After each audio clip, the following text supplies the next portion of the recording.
Brought to you by Vguard. Gopichand Padalkar आपल्या सोबत आहेत। आज ओबीसी समाजांच्या संदर्भातली एक बैठक महत्त्वपूर्ण पार पडलेली आहे। सरकारने तुमच्या सगळ्या मागण्या ज्या आहेत ठोस काय पावलं उचलू असं काय आश्वासन दिलंय का, काय नेमकं? बघा, महत्त्वाचा विषय आहे। प्राध्यापक लक्ष्मण हाके सर आणि नवनाथ वाघमारे हे संभाजीनगर जालना जिल्ह्यामध्ये अंबड तालुक्यामध्ये वडीगोद्रीला गेल्या 9 दिवसापासून उपोषणाला बसलेले आहेत आणि ससाने साहेब इकडं आपल्या पुण्यामध्ये मंगेश बसलेले आहेत।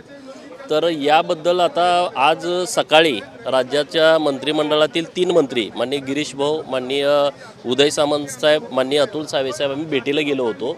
माननीय उपोषणकर्त्यांनी काही मुद्दे सरकारकडे मांडण्यासाठी दिले होते आणि त्यातला सगळ्यात महत्त्वाचा मुद्दा जो होता की सगळे सोयरेच्या बाबतीमध्ये सरकारची भूमिका काय आहे ती सरकारनं स्पष्ट करावी। तर या बैठकीमध्ये असं ठरलं की सर्वपक्षीय बैठक बोलवायची, तोपर्यंत कुठलाही निर्णय सगळे सोयरेवरती घ्यायचा नाही आणि ती बैठक 29 तारखेला बोलावलेली आहे। त्या बैठकीमध्ये हे उपोषणकर्ते तिथं बैठकीमध्ये उपस्थित राहतील। सगळे सोयरेच्या बाबतीमध्ये सर्व आंदोलनकर्ते असतील, मंत्री महोदय असतील यांनी स्पष्टपणे भूमिका मांडलेली आहे।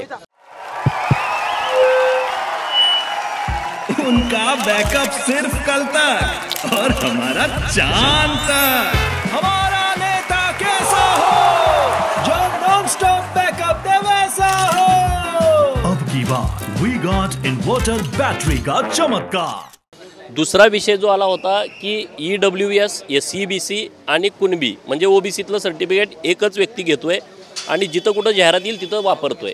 तर माननीय मुख्यमंत्री महोदय आणि उपमुख्यमंत्री महोदय यांच्याकडे मागणी अशी केली गेली की इथून पुढं कोणत्याही घटकातला असेल, तो SC असेल, ST असेल, OBC असेल, भटके विमुक्तांना NTतला असेल, कुठलाही असेल, ओपनचा असेल, त्यालाच कास्ट सर्टिफिकेट देताना ते आधार कार्डाशी लिंक केलं पाहिजे।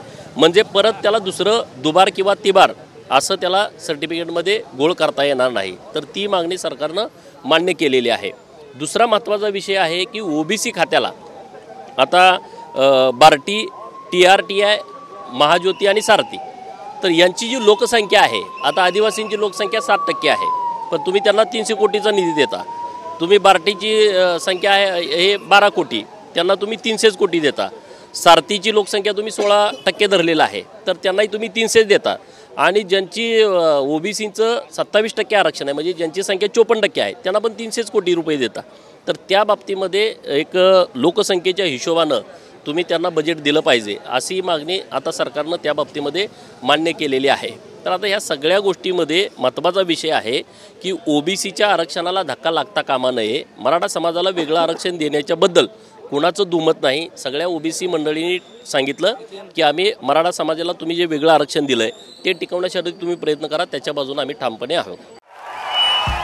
भाइयों बहनों, उनके राज में पावर रहे अनस्टेबल और हम रखे सब स्मूथ और स्टेबल।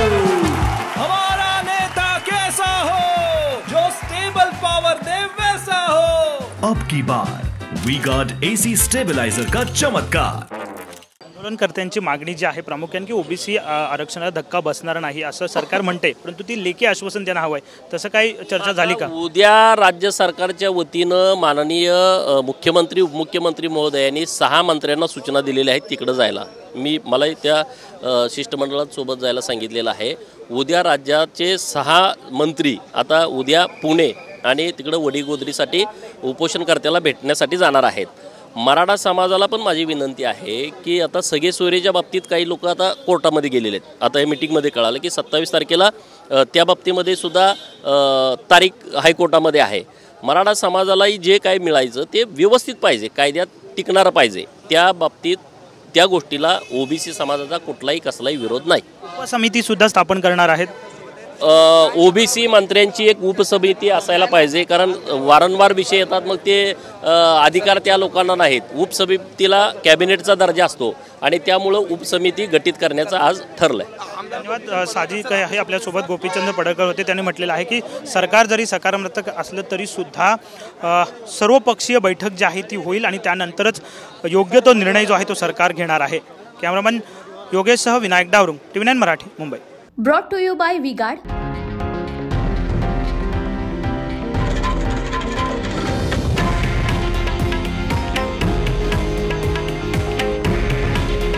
हे आहे देशातील नंबर 1 न्यूज नेटवर्क आणि आपण पाहत आहात TV9 मराठी.